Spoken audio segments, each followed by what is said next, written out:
리프트 챙기시라고 그래요?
Hello, hello, hello. Can you guys hear me? Good evening. Yes, we can hear you, Mr. Wilkinson. Ah, wonderful. How's everybody? Good evening, excellent. That's All good. well. And who's this lovely lady in the wedding Good dress? evening. Good evening. Good evening, Mr. Wilkinson. This is Chanel Neely. Janelle, I trust you're doing well, sir. I am indeed. How are you doing? Excellent, sir. Wonderful. I apologize for tuning in a little bit later than the 6 o'clock hour, but that bloody traffic, as you probably know, was a little weird today. But here I am. Does anybody know why we're here this afternoon?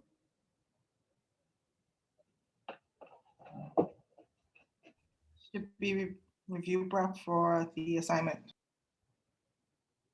Can you say that again? The schedule as for a assignment prep, for second assignment prep. Yeah, second assignment prep, exactly, which is due when? 29th. Yeah, the 29th, which is when we meet again, I believe. No, the 29th is Monday. The Monday? When do we meet again? The Sorry for the 26th? back. The 29th is a Monday. We're not When? scheduled, I think. So when We're is not that? scheduled to meet in May. Until May. Mm-hmm. Oh yes, May the 26th, when we'll be Yeah. doing unit number 6 and all the blah, blah, blah. Okay, so Yes, we sir. just have today to chit chat about this paper, and then I don't see you guys again until May. Hmm. Okay, but time flies before you know it'll be May. All right. Before I begin, first of all, let me ask: has anybody actually started work on this paper? I have not started to write yet, but I've been making notes and reading. Okay, making notes and reading. All right. So I'm here to just discuss with you some of the assignment tips, which I assume you've read already. I hope so. And then to take a brief look at the question, and of course, to take any questions you might have that you feel might assist you in doing this paper well. Okay. So basically, that's the purpose of our mission today. Our mission in May is going to be very different. So let's see if we can enjoy this session today, so that you can get that paper out.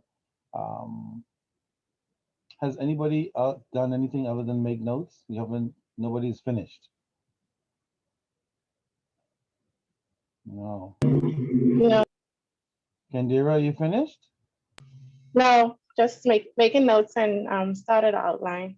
Okay, excellent, excellent. Well, let me make a suggestion that I'm sure you know already. Please don't wait until the last minute to begin writing your paper. I know some people are last minute junkies. They get high, they feel great, it's exciting. It's like being on a roller coaster and all that stuff, maybe, but it's never a good idea. So, the first thing I'd like to say in our preparation for your paper is please do not wait until the last minute. Beginning this weekend, start adding to your notes. If you have notes already, start making notes if you haven't started making notes yet. And start doing a little bit of work on your paper at a time, outlining what would be in your various paragraphs, what your supporting information will be, where you go for research, and all this stuff. Bearing in mind that you have a word limit, yes? Does anybody know what the word limit is for this assignment? 3,500. Yeah, 3,500. Um, they were generous enough to say between 3,000 and 3,500, which means that you could go up to 3,500, but not beyond. If you do go beyond, as you've seen, I presume there's a penalty. They didn't say quite what the penalty is. They haven't even told me what the penalty is. I was curious about that. But there is a penalty. I guess maybe you lose some marks or something somewhere if you go over the word count. All right.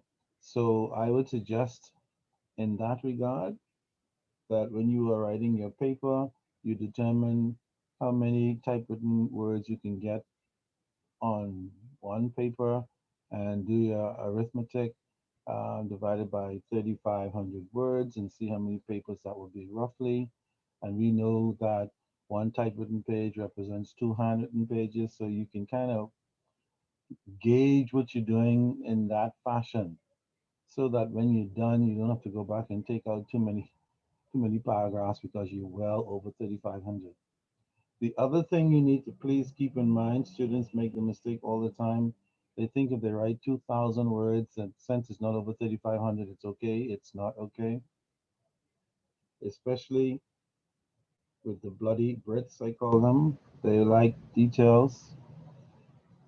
So you want to try and get as close to that 3,500 as possible without going under and without stressing the situation with unnecessary facts. But I don't think you'll find anything unnecessary. I suspect for this particular top question that I'm looking at for you, you'll be writing until you get right up to 3,500 words. Okay, so be generous in your basic concepts and supporting information that you need to write, and so that your thoughts are clear. The Brits are very ticklish about clear, concise writing. They always concerned when they pick up a paper and it seems to be rambling from one thing to the next and it's not connecting particularly. The facts are there somewhere, somehow, but somehow it doesn't connect well. And so that smooth flow that examiners look for, if it's not there, it can cause a little exhaustion and concern and cause you to lose marks. So be careful with stuff like that. Okay? All right, any questions so far on anything?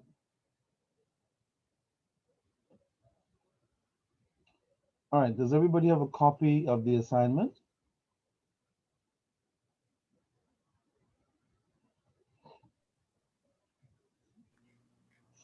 Yes. Yes, sir. Okay, so what I'd like to do then is, I heard a male voice in the group. Is that a male in the group? Yes, sir. And who is that exactly? Akubi Kamabach. Okay, a Kobe as in Kobe, Yes, sir. right? Okay, fantastic. Are you the only guy in the group, a Kobe? No, sir. Wonderful. The reason why I'm putting it that way is because I do not have your class list in front of me. Uh, I guess it's on the way somewhere, but I couldn't wait. But I kind of heard that voice in the background, and so I picked you out. What I'd like for you to do, Kobe, is to start reading the assignment for us, and when you get to a certain point, I'll just kind of say great, thank you, and have a little chit chat. And please, if you have any questions as we go through this process, I just want to get you as involved as you think you need to be, just to make sure that you don't have any doubts about how you need to be writing your paper. Okay. Uh, I have seen students take these papers for granted a little bit by not doing their very best, and sometimes they don't get quite the grade that they hope they get. So don't take it for granted. Make sure your research is complete. Your thoughts are connected directly to the question as you write the entire paper, and whatever um, concepts you present in terms of answering your question, you support them with strong information, okay? So that your thoughts are clear and connected. All right, Akobi, why don't you begin for us submitting your assignment? Okay. The question is as follows. You are a regulatory compliance consultant Oh, working I'm for sorry. an I'm sorry, Akobi. We haven't gotten to the question yet. I'm talking about the front end first. the actual instructions that, Oh, yes, beginning okay. with submitting your assignment. You mean in terms of the instructions? Yes, Okay. yeah, you might, I'm sure you guys have read the instructions. All I'm doing now is rubbing it in on purpose, okay? Because sometimes we Okay. read instructions kind of casually. It's like casual dating. And then we think we saw everything we're supposed to see and we're certain of it and that sort of thing. So I'm just kind of rubbing it in this session before we get to the actual question itself so that you have no doubt, hopefully, or questions in your mind. All right, let's go.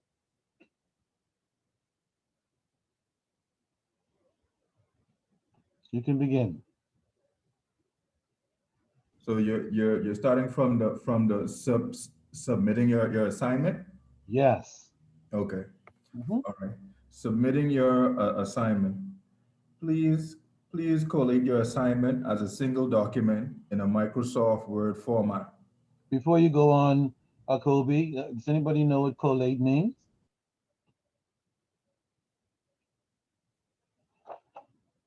I know, very first line. It's weird. Put Collate. in, put together, put in one. Put together in one. Yes.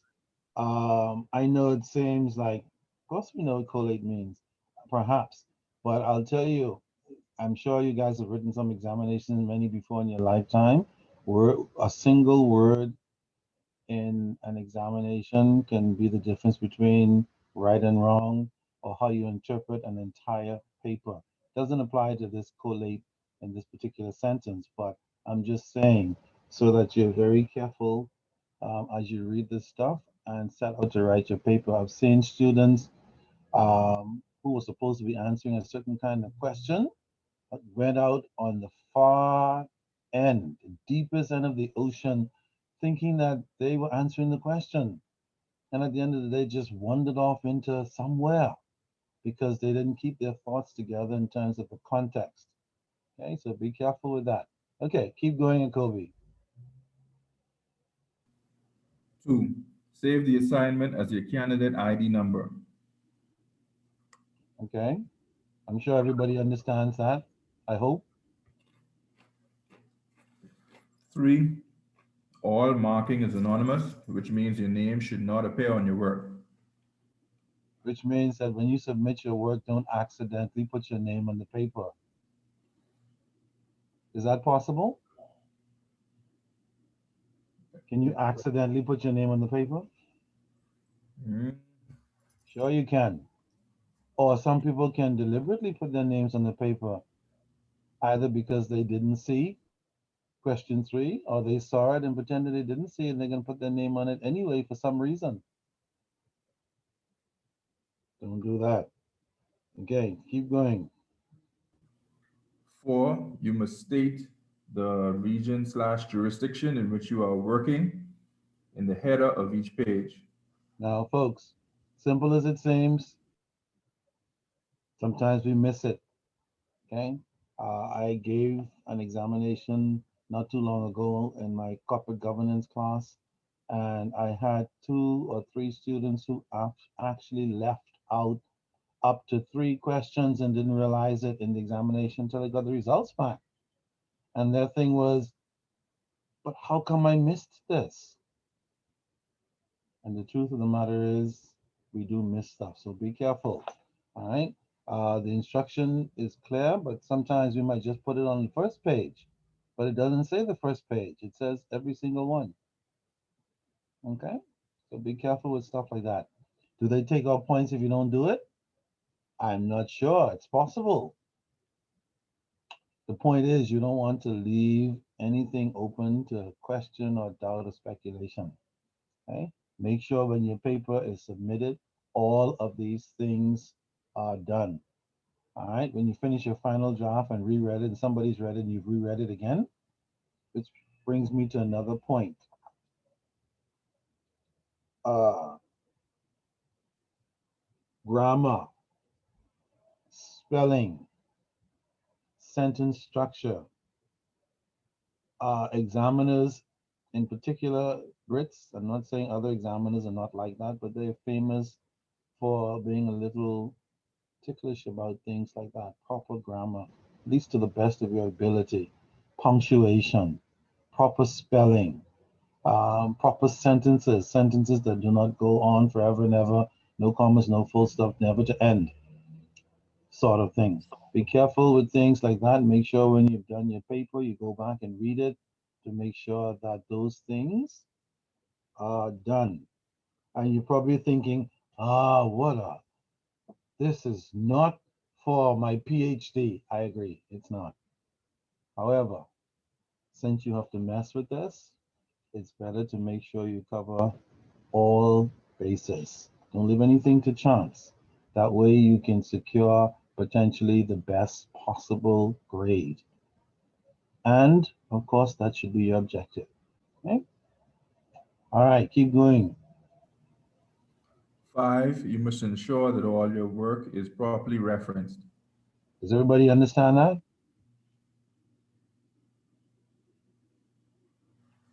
I presume that means yes. Yes, sir. Okie dokie. Then I'm going to make a hell of an assumption. I'm going to presume that the quiet means yes, we do. All right, let's go. Keep going. 6, penalties will be applied to those candidates who submit their assignment after the due date. That's you guys. That means that, yeah, you may not finish it on the due date. And yeah, you, for whatever your reason is, uh, they really don't care. And if you have to send it after the due date for some reason, because you might really do have a legitimate situation. If you have a legitimate situation for a late submission, you want to submit with an explanation. Hopefully, they will accept your explanation as legit and perhaps not penalize you. But generally speaking, if you submit late, you can expect to be penalized. Now, my question is, are you aware that you can submit your paper before the due date? Can you? Anyone? Yes, I think so. Yes. Hmm. I think so too, but I would suggest that you check it to see if it is possible. And if it is possible to submit before the due date and you finish before the due date, then I encourage you to submit it before the due date. Because if you wait until the due date, something might happen to cause a delay. So if your paper is done and read and edited and reread and all that stuff and you're satisfied with it and you can submit before the due date, please go ahead and do that. But confirm first to make sure. I believe it's possible, but please get confirmation. Okay? For those of you who may want to submit before the 29th of March. All right, keep going. Next area is word count. 7, the total word count for this assignment should be between 3,000 and 3,500 words. This includes all in-text references and appendices, but excludes any footnotes, reference page, or contents page. Appendices should only be used in exceptional circumstances and should consist of only brief extracts or tables. Okay, folks. I'm not sure how you interpreted that when you read it, but please be careful about what's included in the word count and what's not.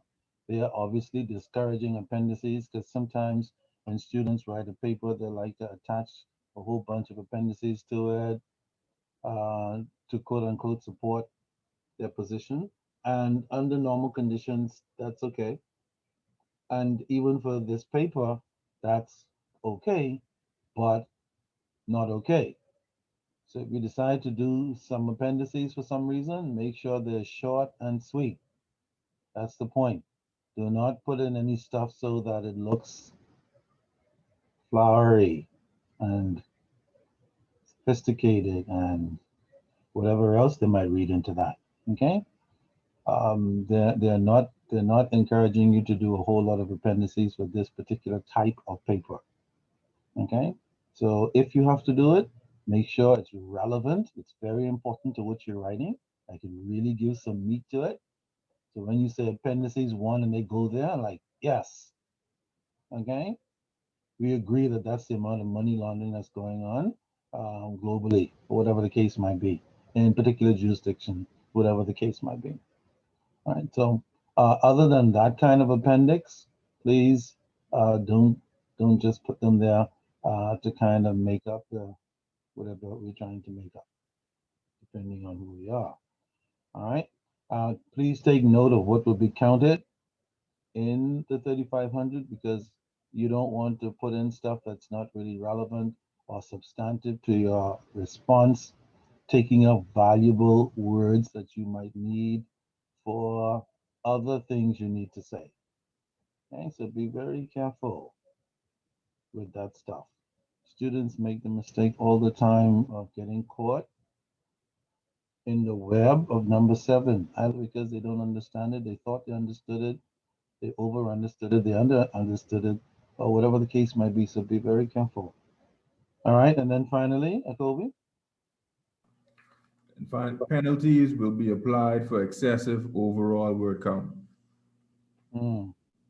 Okay, so that's clear enough, I think.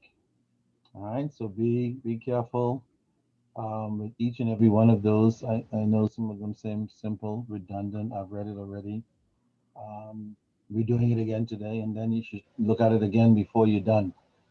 Especially when your paper is finished and you're getting ready to submit, take an evening or something and again go back and make sure that you've adhered to all of those rules. I know it's a little redundant sometimes, but um, it is an important paper, and they mark them very strenuously, generally speaking. Okay. All right. Any questions so far? Thank you very much, Jacoby. No problem. All right, great. Okay, who's going to be? Danielle, are you there?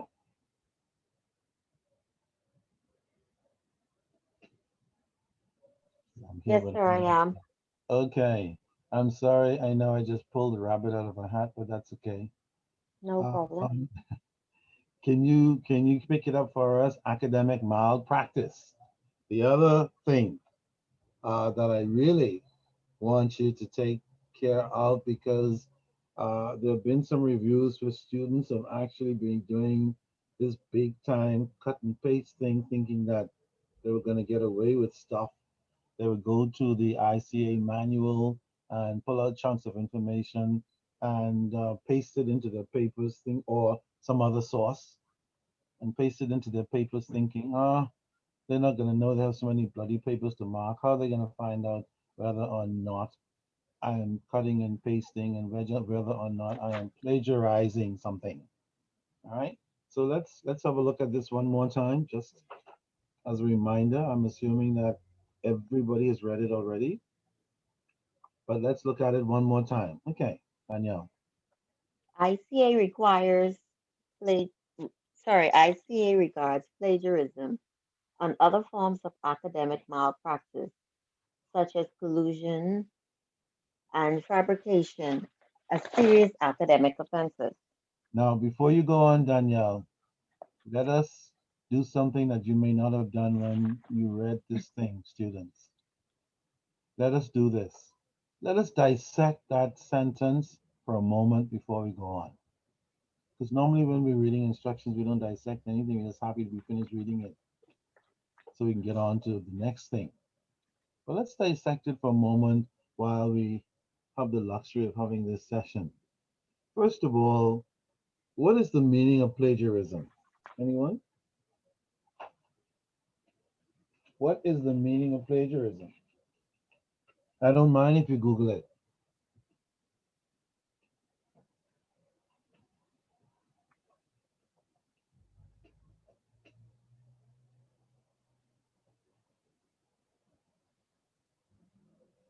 Plagiarism? Using someone else's work as your own.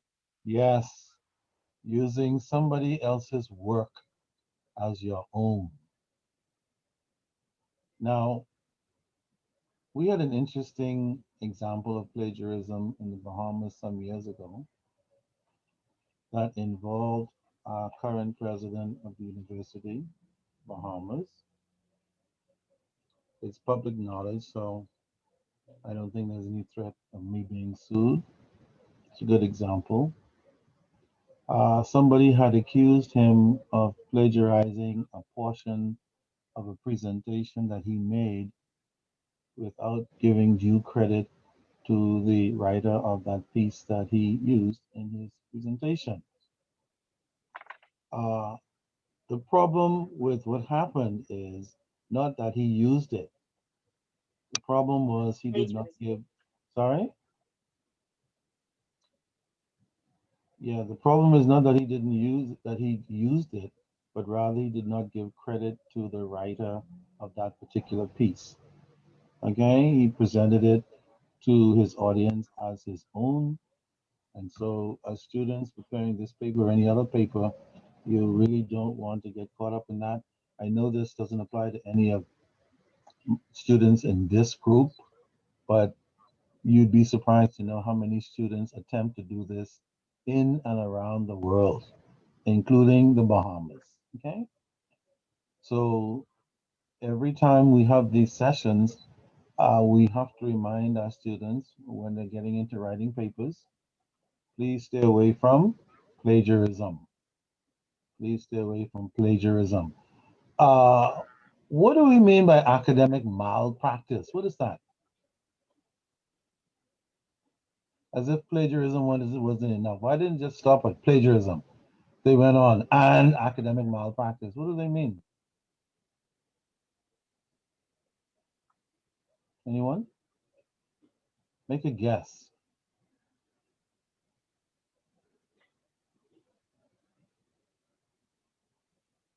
Is copying and pasting malpractice?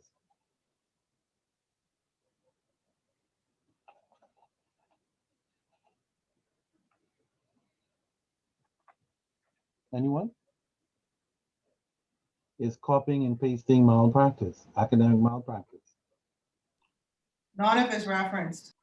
Not if it's referenced. Thank you very much. Okay? You could copy and paste the hell out of stuff, and that's fine as long as you reference it. But if you don't, just know that you're operating in academic malpractice. What about collusion? What's that? What is academic collusion?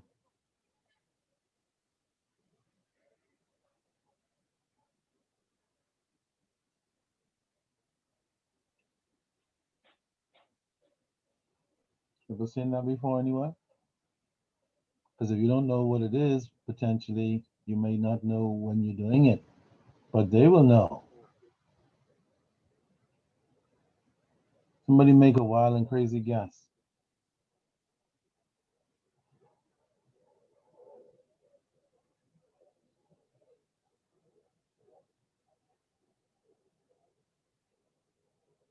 No guesses? Well, what does collusion mean in general?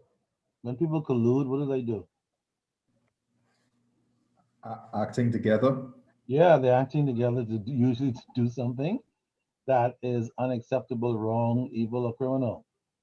So any kind of academic behavior that you're getting together with somebody with that doesn't represent what is required, like any form of plagiarism, any form of malpractice, any intention to try to give information and not give credit and still have it come off to be anybody gets together to that kind of stuff, uh, they're operating in academic illusion.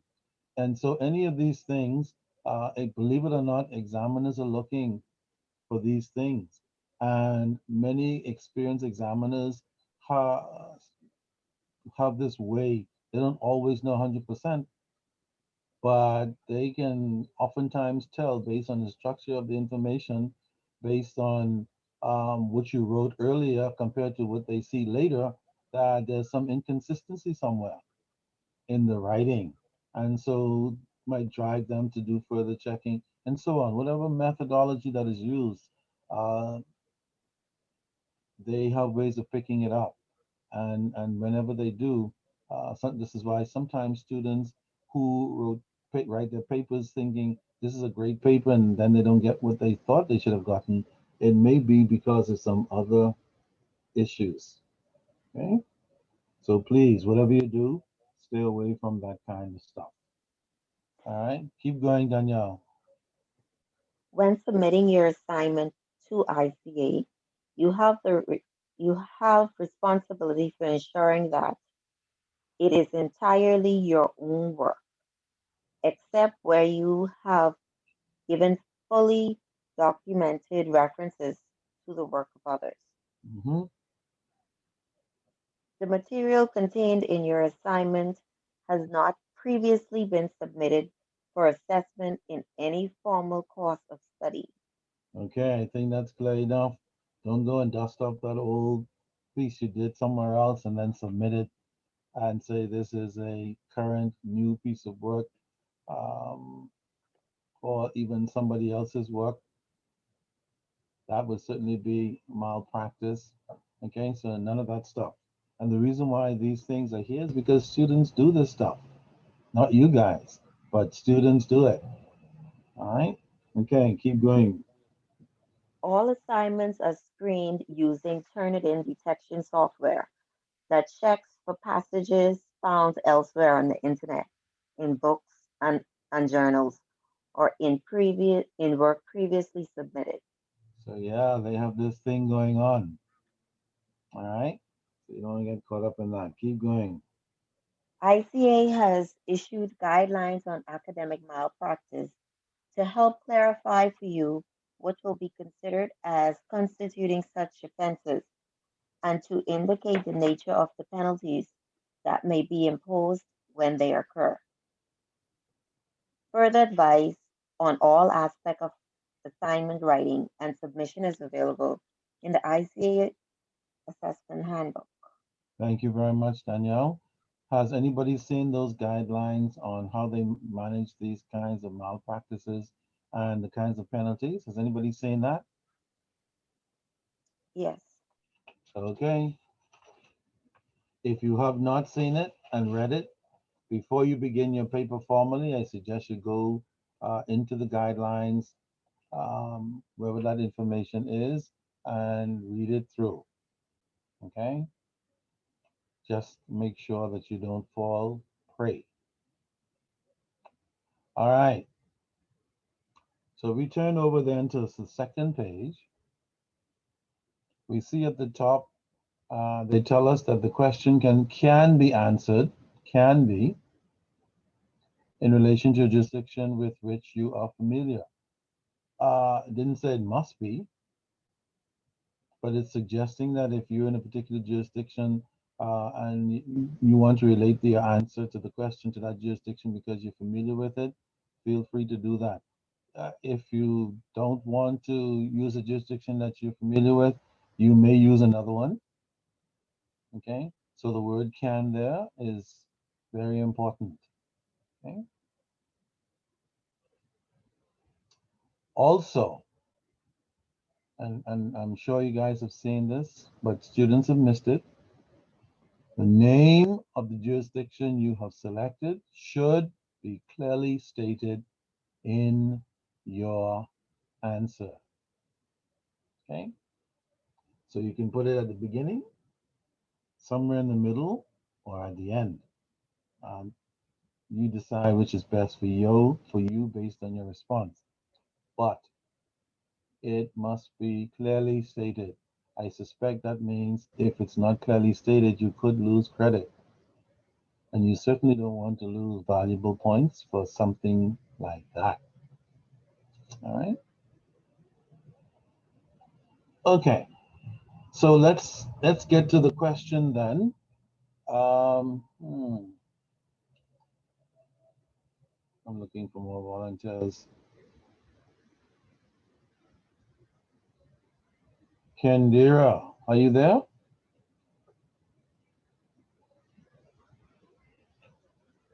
Okay. Off having coffee. Lanil.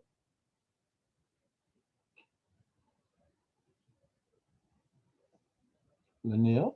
I'm assuming you were saying Linnell instead of Lanil. It's Lanell. Oh, it's Lanel. Yes, sir. Okay. Oh, yes. I thought I was looking at an Neil for some reason. No, I'm sir. sorry, Lanel. Thank you. All right. Why don't you start the question for us then? And let's see what they're asking you to do. Okay. You are a regulatory compliance consultant working for international business, IB, a firm regulated in a jurisdiction and sector of your choice. You are a member of a project team recently formed to develop the approach to data protection and confidentiality within IB, following identification of a number of recent minor incidents and near misses relating to these matters that have given the senior members of the firm who are aware of them cause for concern. On the customer-facing side of the firm, a recent monitoring review identified that in a small but nonetheless significant percentage of the sample tested, information belonging to one client had been incorrectly stored in the online records of several others, seemingly owing to a data input error. A brief analysis of breach incident logs in the past 2 years for the purposes of gaining initial insight into practices in this area has identified an increasing volume of near misses, breaches of this type in recent months, involving staff from different departments and levels of the firm. IB is keen to address this issue swiftly to ensure that there is no further occurrence of such incidences and avoid the occurrence of actual breaches. The project team has been provided with an appropriate level of resource to pursue the project, as well as access to staff at all levels within the firm to assist in its implementation. The team has the full support of senior management. Members of this project team decided to commence an immediate low-key review of the approach to data protection and confidentiality within IB. This is carried out by you and three of IB's permanent senior compliance and risk staff. You review logs, reports, guidance, and training materials. You review logs, reports, guidance, and trainings material. You speak to staff in a variety of roles across the business. What you find supports the view that the weakness in these areas are indeed more than one-off lapses, that there does appear to be a pattern of issues/difficulties developing around these areas and that problems are widespread.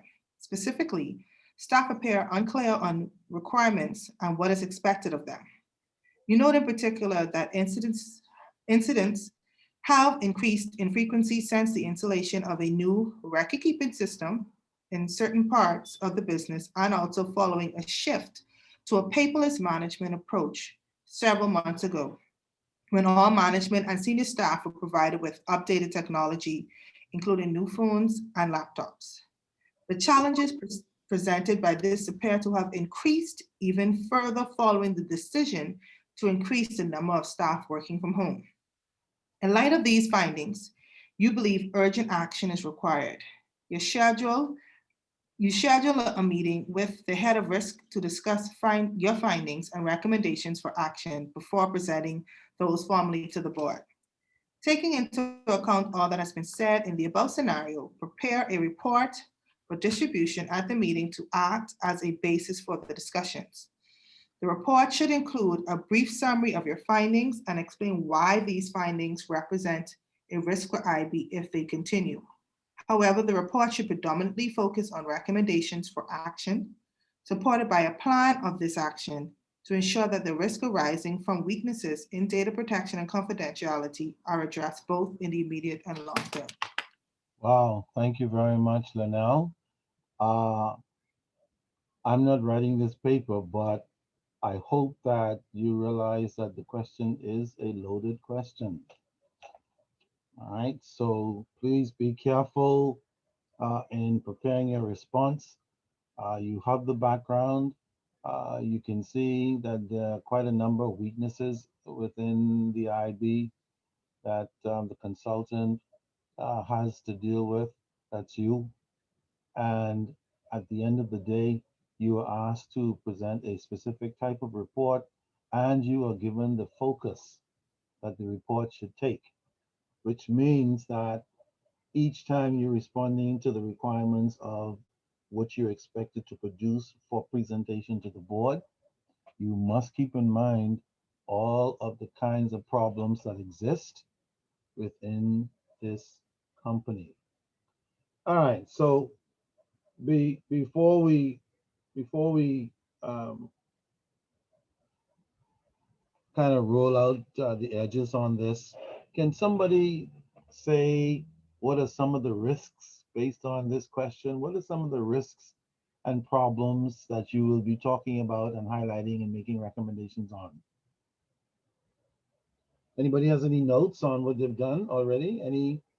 Any points on how they're going to approach their presentation and report?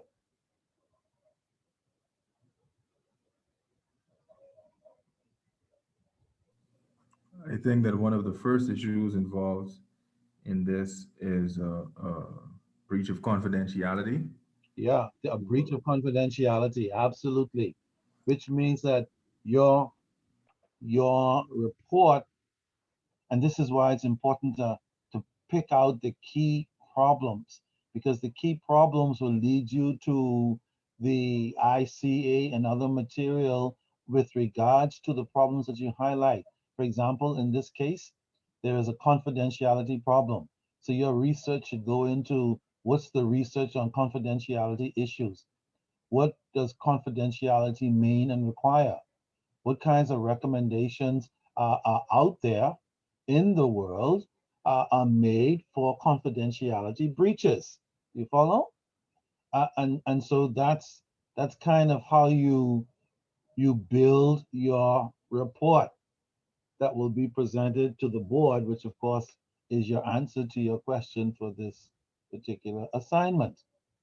All right. So it's not enough to say confidentiality means people are not keeping people's secrets and they should stop.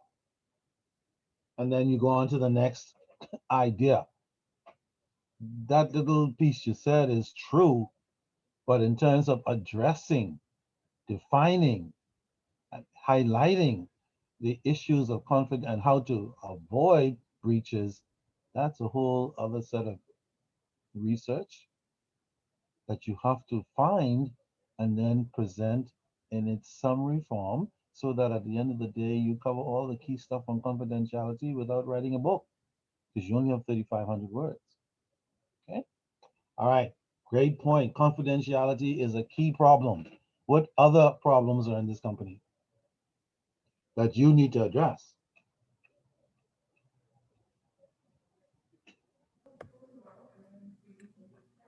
My second issue would be the training of staff. Absolutely. Uh, Notice the question said very early on that when the information was checked, it was found that there were a significant amount of, anybody remembers? Am I the only one who remembers? There were a significant amount of what discovered? Starts with E. Errors. Errors, of course. Let me ask you something. Is it important to be able to find and address errors? It is. As a matter of fact, if errors continue to go undetected, all hell will break loose in any kind of organization. So the fact that people are making errors means some things, and training has something to do with it. Not only for errors, but in many other aspects of the organization that you have to highlight as necessary.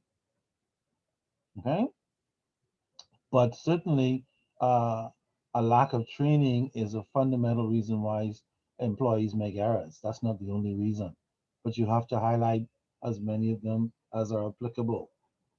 Okay, And certainly your recommendation to resolve errors has to do with things like better training, relevant training, checks and balances, such that when one person prepares, somebody's checking it, and so on. Okay? And again, all of these things will form part of your recommendations, which you will get from the various research that you do. So all of a sudden, you have two key issues: confidentiality and training. Okay? Anything else jumps out?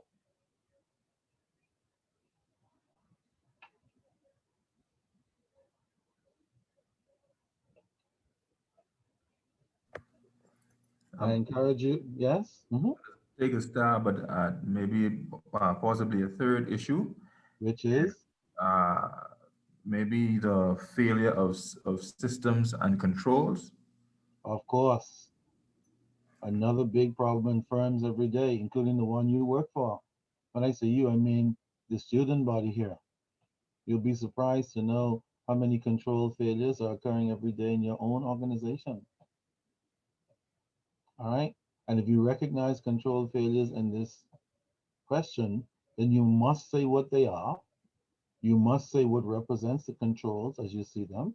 And then you must say what you need to do, what the board needs to do in order to fix this problem.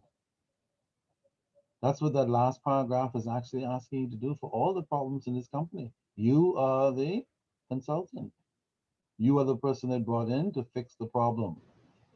And by the time you make your presentation, before you collect that big fat check, they expect for your report to be substantive and your recommendations to be firm.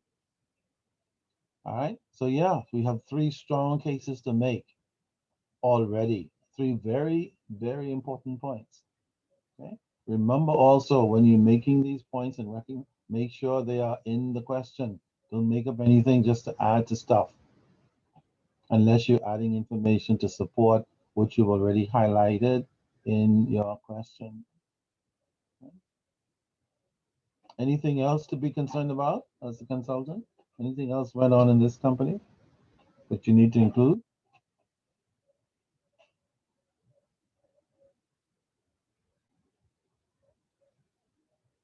Well, let me say this. Uh, as he pointed out, those three key issues, there are a couple of more, and they can be risk issues as well. Anybody recognize any risk issues? Anything going on in this company that can create risk, whether it's a governance risk or a reputation risk or some other risk? I was going to say, I see reputational, operational, regulatory, and legal. Yes. If you haven't highlighted that area, highlight it so that you can make sure you understand what they're saying and you address them. And address them with the importance of each and every one of them as it relates to the overall problems in this particular company. And so that those words that she just mentioned, Linnell, kind of gives us some indication as to once we highlight the problems that we see, then we can say that these kinds of problems will have those kinds of risks, and then say what those kinds of risks are and how those kinds of risks can affect the company. Because remember, your 3,500 words have to be complete, comprehensive, and include your recommendations. So you're gonna have to be brief but clear, detailed but concise. I know it's a strange paradox, but that's what you're gonna have to do. And always, always, always keep your thoughts together, because you don't want to present a report to the board that's rambling and disconnected. Because even though you might have some great ideas in there, you lose credit because it's a little jumbled. Right? So be careful. Mr. Wilkinson, can you say Yeah. that some of these things overlap into the other ones that were already identified by Kobe?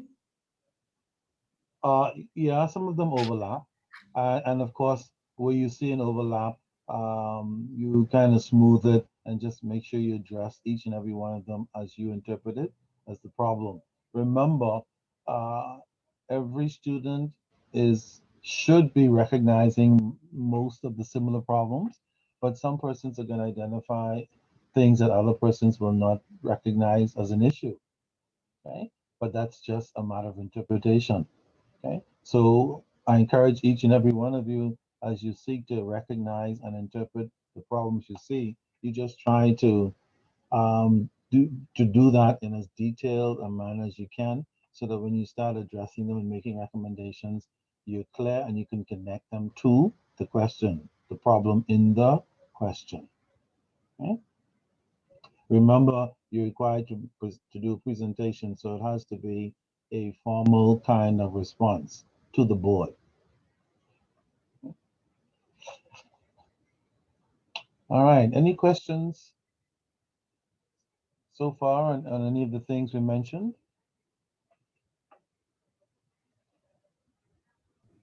Yes, Mr. Wilkinson. Okay, question. One, my second point that I made was in terms of staff training, Yes. and was speaking to the errors.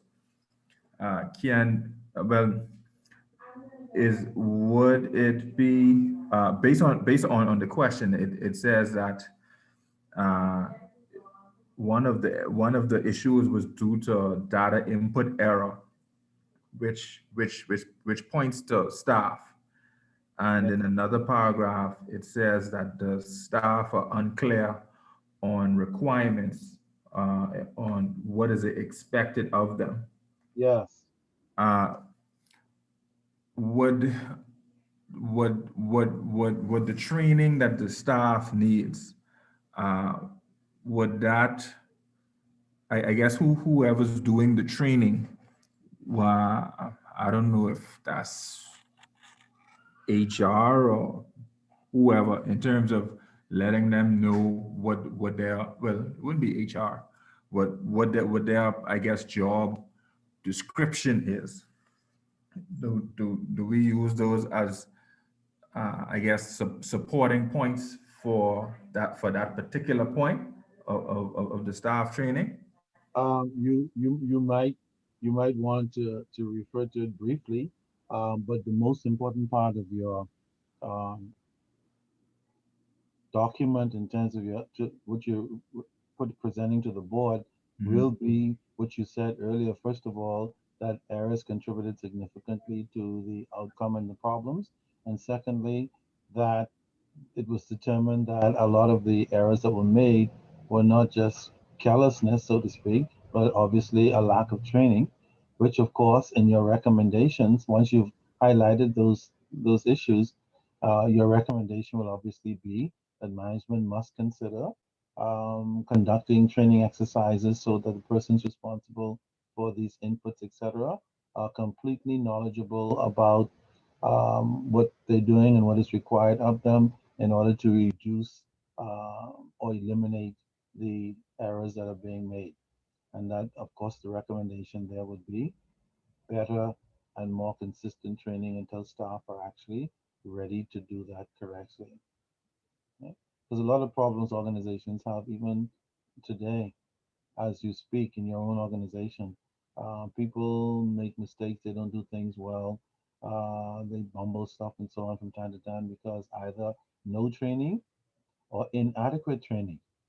And again, these are the kinds of things you can allude to in your responses as well. Remember, detailed but concise, so that when you finish a discussion and your recommendation on that particular problem, they have a clear picture. And certainly the board and the examiners, of course, will have a clear picture of how you view that particular problem. And then you take a similar approach to any other kind of problem that you recognize in the company. And whether that means saying that HR has to take the lead and so on, sure. You know, you can certainly add pieces like that to give substance to your recommendation. But of course, in saying that HR should take the lead, don't fail to say that it's ultimately the board's responsibility to ensure it's done. Do you follow, folks? Because Yes, after all, you're presenting to a board and you don't want to get them off the hook either. So somewhere in there, you might want to say, for a couple of the problems you identify, that it is the board's responsibility so that by the time they finish with your presentation and the discussion is done, because it is for a board discussion, you also want the board of IB to understand that it's time for them to get involved with this situation, whatever the problems are, and lead the way to the solution, which of course is ultimately the board's responsibility to make sure that it's done. Okay?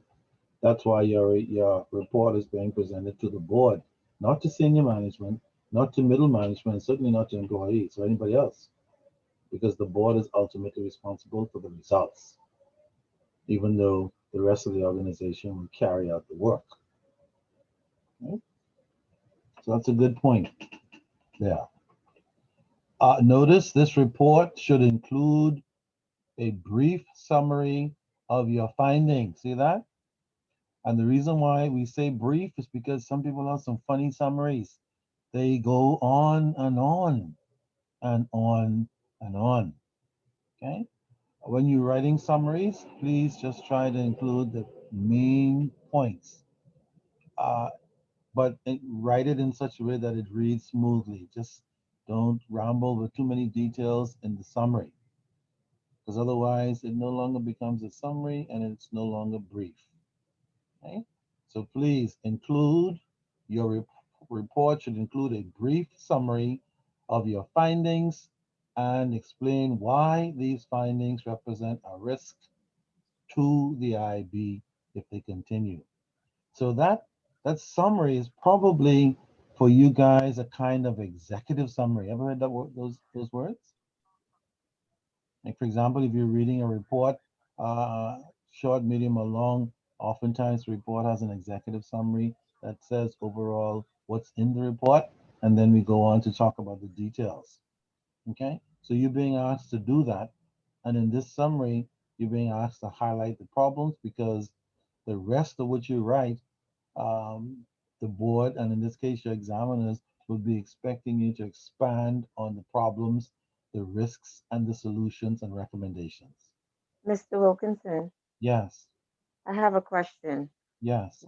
Would you recommend that we write the summary last? Of course, I would recommend that. That is always a good idea. And thank you for bringing it up. All right. Uh, Sometimes folks still don't understand why we recommend that you do it last. But usually, if you try to do your executive summary first, you haven't gotten all the facts together and all that stuff in the body of your presentation, whatever it is, and sometimes makes the summary a little difficult to write. So I suggest, as she mentioned, do your paper first, and then go back and do the summary as they requested in the form that they requested. Okay, another question. So, since it's a brief summary, um, I I would say probably 250 words. What do you suggest? Out of the 3,500, The 250 to 300 or the 35? I would absolutely suggest that that would be sufficient. Okay. If you need 500 or 600 words to do that summary, that's Mm. not good. Plus, you're not leaving. I'm not saying you wouldn't do a great summary, but you might be taking up some word space for the rest of your report. Okay. So if you can get that into around 250, 300, that would be good. Absolutely. Because remember, it's designed just to cover the core issues. Okay. The rest of it is going to be in the body of the report. Okay, so I have it's like kind of, okay. The first they ask you to um, do a brief summary, then Right. they have explanation of why these findings represent a risk for IB. Right.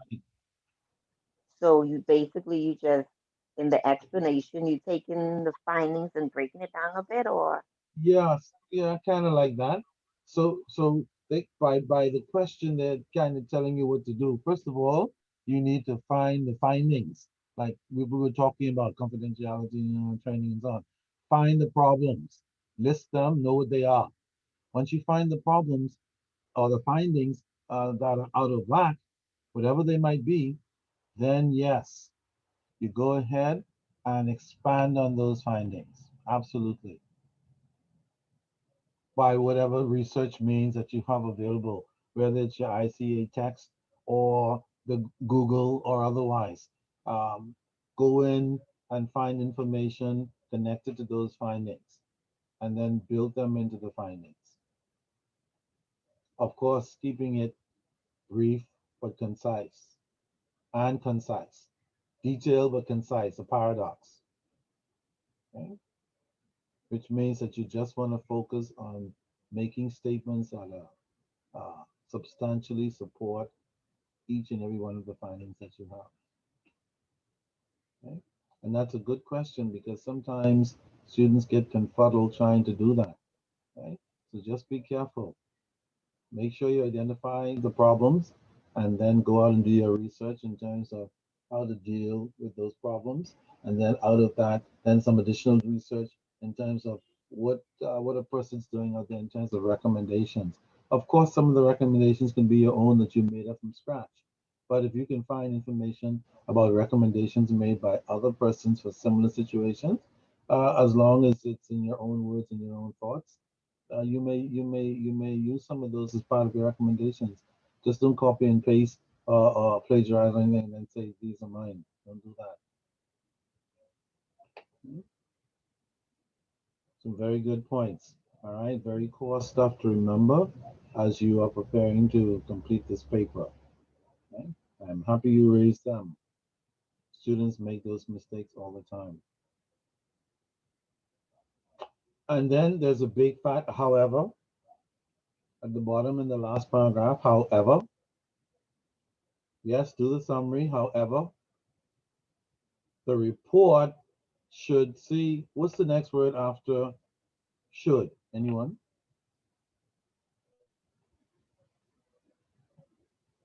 What's after should?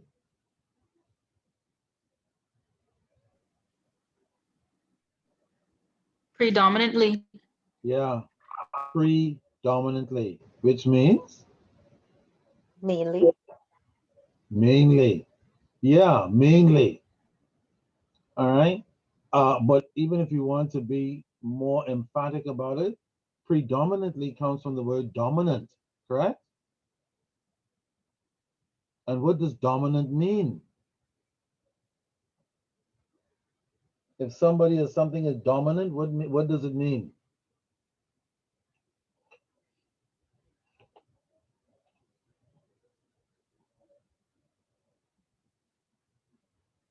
Anyone?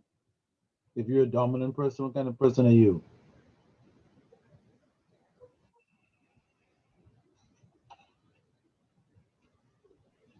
This Take would be the main charge. supporter. Say it again. Cindy, what did you say? Oh, I said someone that takes charge. Yeah, someone that takes charge. Okay. So in this case, the examiners did not put predominantly there just because they didn't have anything to do.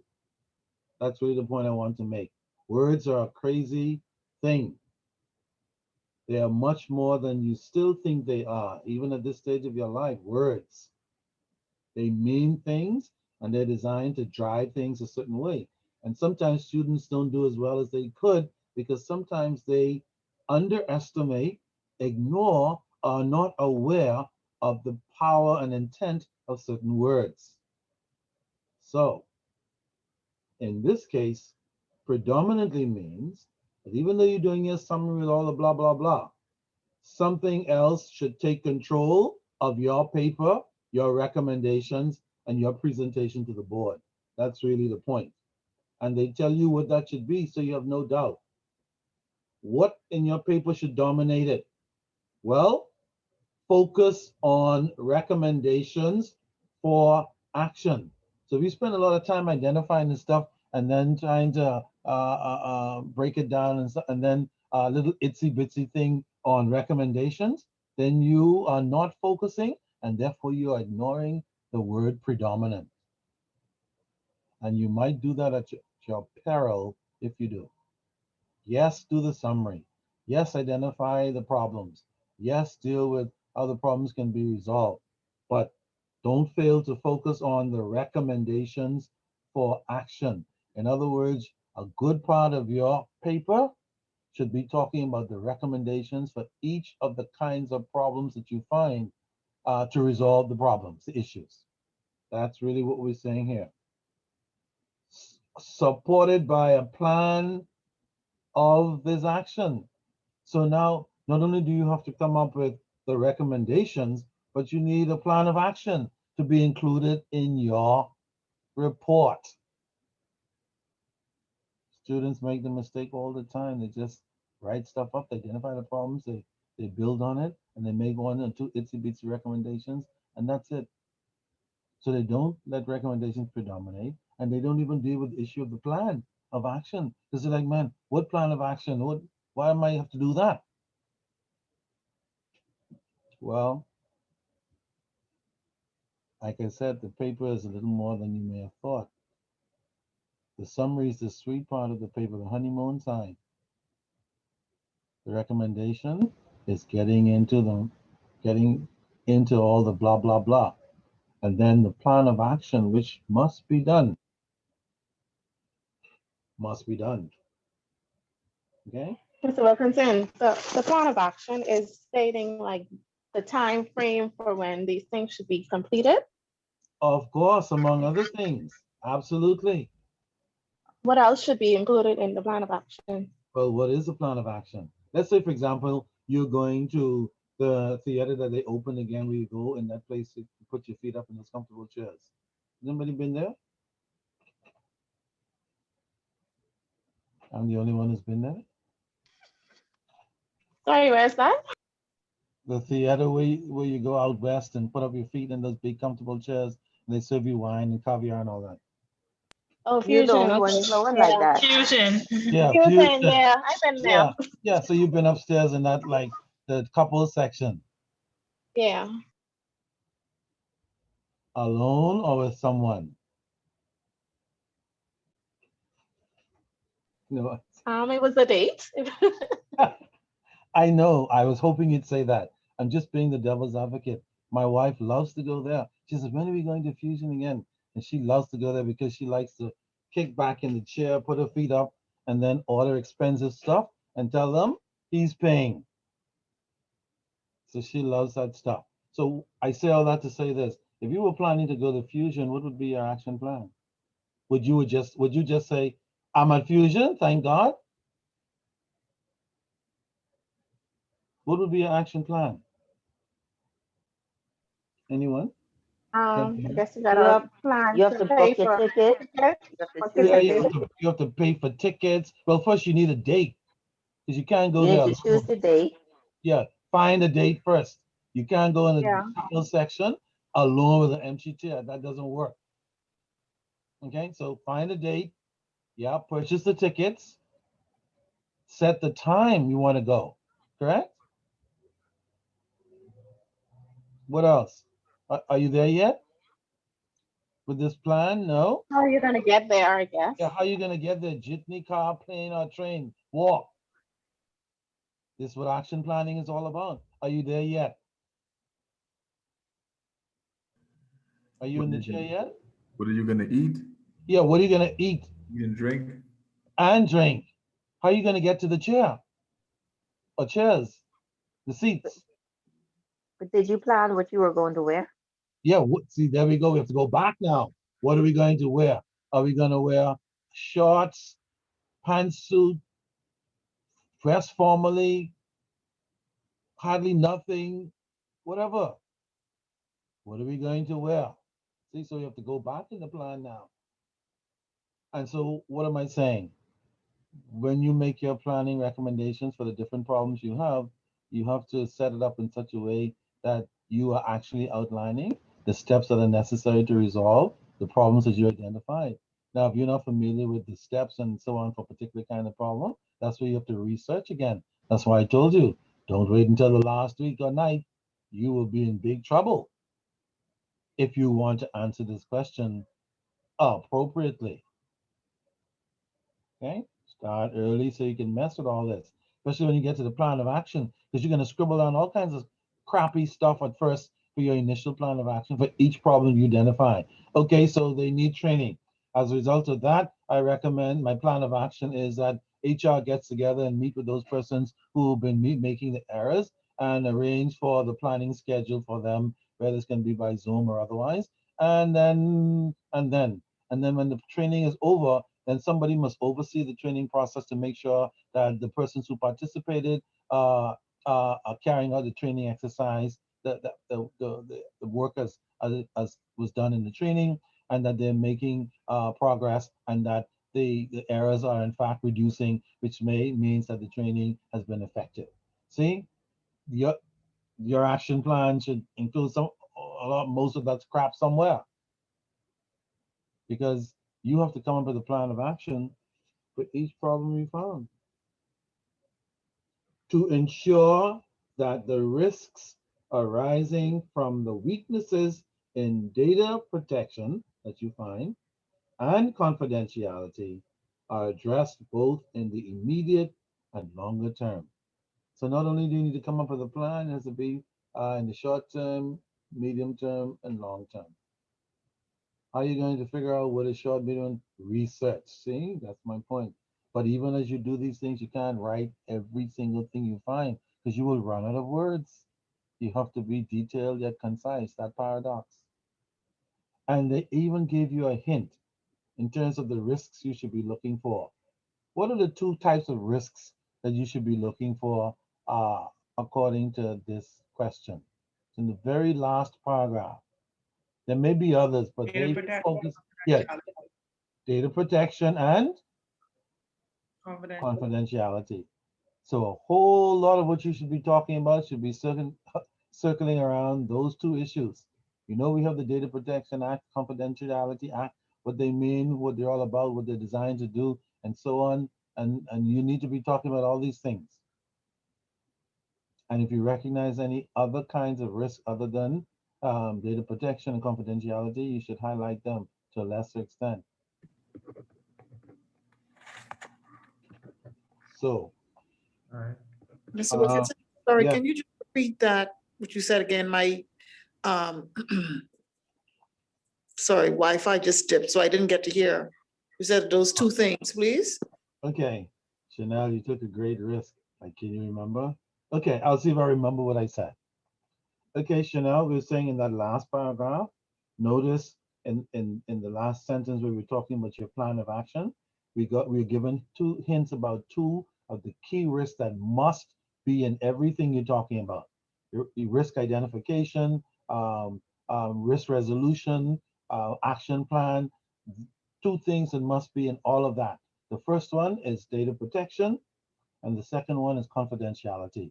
If you go to your textbook, your ICA text, there's a whole lot of crap in there about data protection and confidentiality.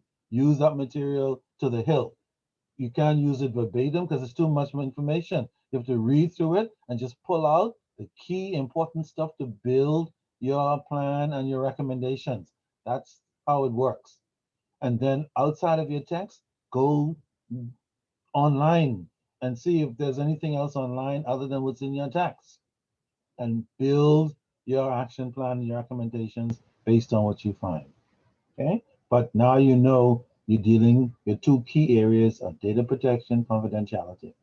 If you find any other problems or risks in the company, when you go back to reread this question for the fifth time to make sure that you're covering everything, you don't miss anything, throw them in as well to a lesser extent. But you know that they're asking you that there are two areas of your plan and recommendations and presentation that have to predominate. And if you didn't realize that before, you know what the predominants are now. Doesn't mean if you see a couple of other little stragglers in terms of risk issues, you shouldn't recognize them. Okay. All right. I have Yes, a question. question? So, in relation to, because I know like when we first started out, we identify obviously breach of confidentiality. We Yes. identified that there were staffing training issues. We identified that there were failures in system control. I would probably hint at the use of new technology.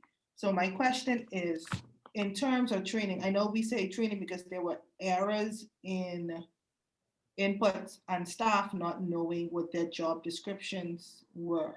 Correct. I kind of almost see those as two separate things. Because ensuring that people know how to use a system, it could be a reason why there were data input errors. Okay. People may not have known how to, because we're saying they're using new systems too. I'm thinking in my mind that there may have been lack of understanding of how to use the system. And so that could have resulted in the data input error, Yeah. which Yeah. requires training. And then failure to know what their job descriptions were could have resulted also in some of the errors. So I kind of saw them as an overlap in between the two. Yeah, and so you would want to deal with them in one breath or two breaths? And see, that's what I wasn't too sure about. I would suggest that since you identified them separately, you should respond separately. Okay. Absolutely. Somebody else might like try to roll them both of them into one. I mean, you can attempt to do that, but at the end of the day, you would want to make note of those two issues because remember again, the what you just said in terms of even though they may appear to be overlapping, they do raise the question about what creates the problem with the errors and the impact it has on the data system. Absolutely. And then another thing that I noticed was in the thing where it spoke about the fact that there seemed to have been mistakes being made across multiple levels within the firm and the cross section.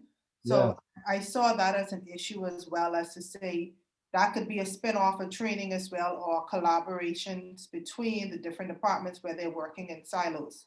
No question about it. Absolutely. All right. And again, having identified those kinds of things as risk issues, along with whatever data and confidentiality issues you recognize, when you come now to make your action plan must include recommendations and etc. about how to prevent and to resolve and prevent those things from happening by all means. And you might find that setting up an action plan and recommendations and researching information across the board to do that may not be as straightforward as you think. And that's the whole idea because this question is designed to make you miserable. And that's why you're giving it early so that you could start working early.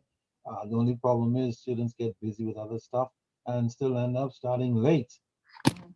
So if you haven't really started yet, perhaps it's a good thing we had this session today. I encourage you to begin tonight, so to speak. Uh, you don't have much time left. You will find that it does involve a whole lot more than you may have anticipated in terms of research and presentation. And I'll tell you, the Brits are very ticklish about presentation. The Americans and Canadians too, but those bloody Brits, they're just like ticklish about things like that. Okay? So you don't want to be huffing and puffing at the last minute on the night of the 28th and all that after the light goes off and come back on, all kinds of crazy stuff, trying to finish. You're not going to do a good job. My suggestion, start, if you haven't done it yet, start this weekend with gusto, including Saturday and Sunday, and start getting those things together. It will take you longer than you thought it would. If you don't see that by now, then you have a problem, Houston. Okay? It will take a little while to do all the identify those things properly, organize this material, research it in your text and otherwise, present your thoughts in a clear, concise fashion, present the bloody plan, action plan. If you're not sure on how to prepare an action plan, Google it. How do I prepare an action plan outline? Grab it and use it to help you prepare the action plan for your particular question. This one, okay? And if you're not clear on how to make recommendations or you only think of two on your own, do a little research and find out what other people are thinking and create some additional recommendations to support your paper. With that being said, Mr. Wilkinson, so a large number of us, I mean, I can speak for myself, are not really in the compliance field per se as yet. We're just using this course as a means to, I guess, get us there and with the understanding of it. And so I know it says it asks you to prepare a report for distribution. Right. Is there somewhere we could go that would probably give us some sort of guidelines of how you would actually prepare a report in these circumstances? 'Cause like, Absolutely, absolutely. If your Google works, go into Google and type in sample uh, sample maybe sample compliance report or sample consultancy report regarding compliance. Okay, and then wade your way through and until you find one that somehow seems to fit what your question is asking you to do. I'm sure you will find one if you're diligent enough. Do not find a complicated one. Find a report that just kind of gives you the important issues so that it'll help you to build your own report that you need. Okay. But I would recommend that you take that approach.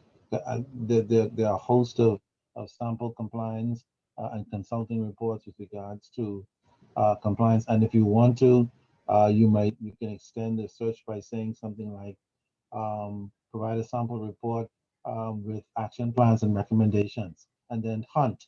Do you follow? yes, And sir. then use that as your guide. All the more reason why you need to start tonight, so to speak. I know nobody will be starting tonight. I'm just making a point. Okay? Because all of that stuff is going to take time. Plus, you guys have professional lives, maybe children, spouses, and all this crazy stuff. Church, and God knows what else. So please, this weekend, start your paper. So you have to do it. So you want to do the best job you can. You certainly do not want to be rushing through it. You certainly want to have time to research it.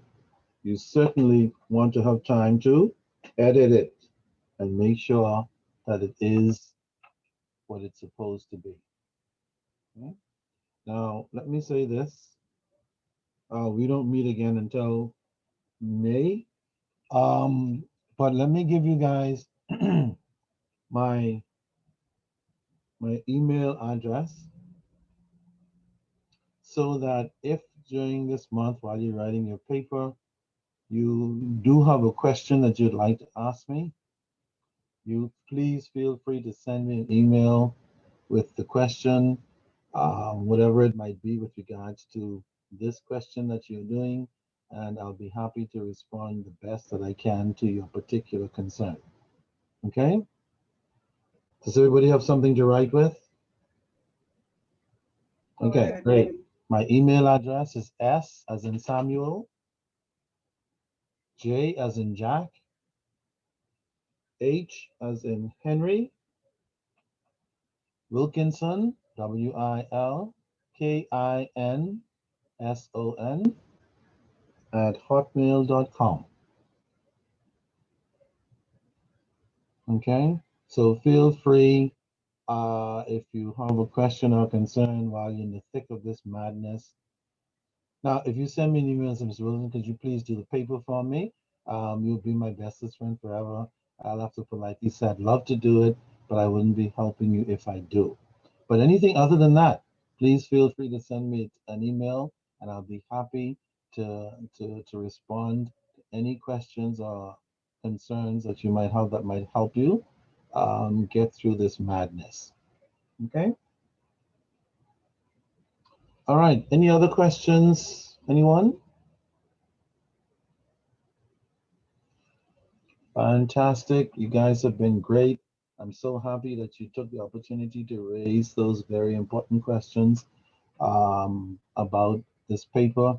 Believe it or not, you have done your colleagues who are also online a great favor by raising those questions. And I think as a result of that, everybody will benefit. All right. So good luck. Um, other except for some those persons who send an email because of some concern, good luck with your paper, and I shall see you guys in May in one piece. How's that? That's wonderful. Okay, Thank great. you. You guys Thank- have been great. Take care and be safe, and I'll see you in a few short weeks. Good luck with your paper, and I'm here to assist if you have any questions along the way. Thank you, Mr. Wilkinson. Same to you. Have a good evening. Good evening. Take care. Thank you. Good evening. Good evening. Good night.